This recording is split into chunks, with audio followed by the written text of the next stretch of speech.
Good evening, and may God's blessing rest on all of us. Celebrate the Eucharist, the shrine of Jesus, the divine Word. Motivation is what I would like to talk about tonight. Motivation.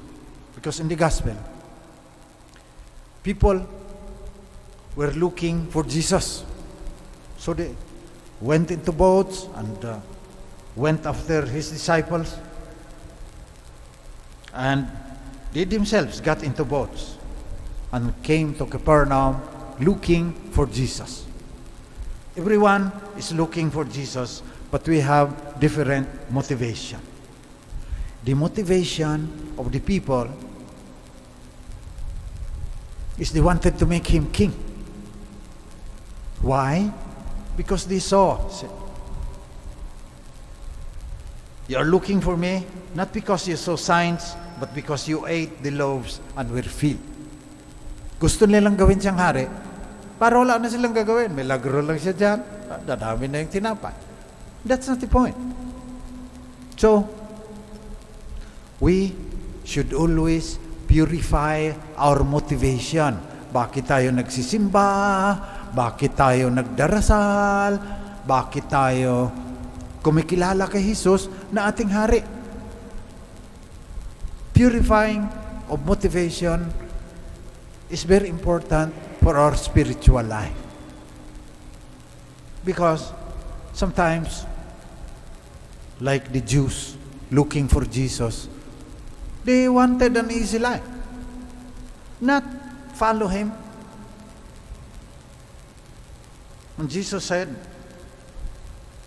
do not work for food that perishes, but for the food that endures for eternal life, which the Son of Man will give you.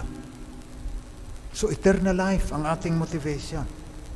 And if we are motivated enough, even if trials and tribulations come, we will remain faithful.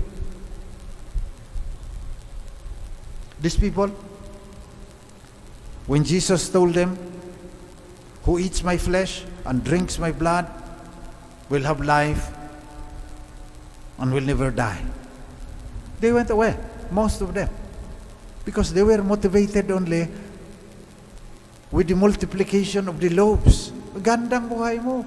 Lagi na lang nagmimilagro si Jesus, araw-araw, parang yung mana in the Old Testament, when they were in the desert, the Israelites were in the desert, nahuhulog na lang yung mana.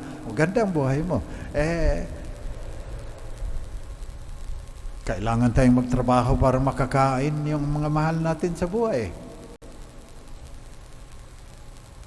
So yung iba na gustong madali ang buhay, so let us pray during this Eucharist that we can continually purify our motivation. The seminarians, 10 years to purify their motivation. Paaralin pa ng filosofiyan, maraming spiritual conferences yan, may spiritual directors pa yan, nagre-retreat yan, 10 taon. Para sigurado. Nakakalusot pa rin nga yung iba, nagbibigay ng kahihiyan sa simbahan. Pero, konti lang yan. We are 480,000 priests, okay, all over the world. Most are faithful because they have been trained. They spent years purifying their motivation of why do I want to become a priest of Jesus Christ. Pati yung mga brothers namin, hindi yan sila nakakamisa at nakapagkumpisal, pero kasama namin missionary. May vows din ng poverty, chastity, and obedience. Ang tagal din ng formation niya. Purification of motivation.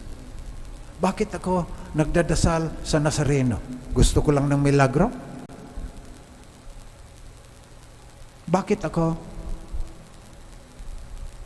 nagpapakain sa mga batang nagugutom para suklian ng Diyos ng blessing? Okay lang siguro yun. Kasi marami naman tayong pangangailangan. But, do not work for the food that perishes, but for the food that endures for eternal life, which the Son of Man will give you. So, sabi ni St. Peter nung nag-alisan na yung mga tao na gusto lang ng milagro, will you also go away? Sabi ni Jesus. Sabi ni St. Peter, where can we go? You have words of eternal life. So there is very deep, deep need for us to conquer death. The Easter Christ, the risen Lord, conquered death. He is the Son of Man. Kaya lang may kabayaran. Who wants to be my disciple? Take up your cross daily and follow me. Cross, my cross. So kung mahina ang motivation mo, hindi ka magtatagal sa pagpapasan ng krus na yan. So let us pray during this Mass that we will be purified of all selfishness and greed in our journey towards God, so that we will not look for the food that perishes, but for the food that endures for eternal life.